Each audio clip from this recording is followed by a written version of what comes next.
ఎన్నికల్లో ఇచ్చిన ప్రతి హామీని నెరవేర్చుతామన్నారు తెలంగాణ మంత్రి కోమటిరెడ్డి వెంకటరెడ్డి. హామీలన్నీ 100 రోజుల్లో అమలు చేసి తీరుతామన్నారు. వచ్చే నెల నుంచి ఇంటికి 200 యూనిట్ల ఉచిత విద్యుత్ హామీ నెరవేరబోతుందన్నారు. కేసీఆర్ సర్కార్ నిర్వాకం వల్ల రాష్ట్రం గుల్లైందన్నారు. అందుకే హామీల్లో కాస్త జాప్యం జరుగుతోందన్నారు.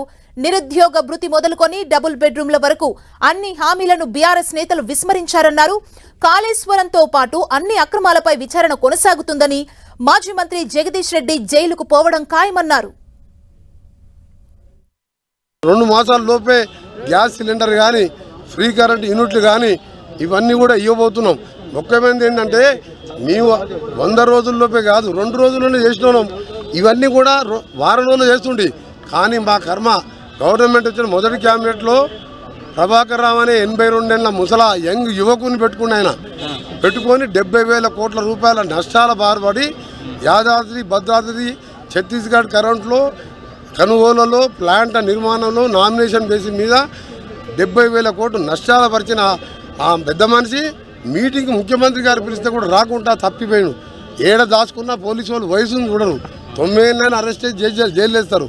ఇంక్లూడింగ్ జగదీష్ రెడ్డితో పాటు ఆ దివాళా తీసిన డిపార్ట్మెంట్ని సెట్ చేసుకుంటూ రిజ్వీ లాంటి సమర్థమైన అధికారిని వేసి వచ్చే నెలలోనే 200 యూనిట్లు చేస్తున్నాం. ఇంకొకటి ఏంటంటే ఫ్రీ కరెంటు వెంకరెడ్డి గారు అన్నారు, ఆయన దగ్గరికి పండి అని చెప్తున్నారు కదా.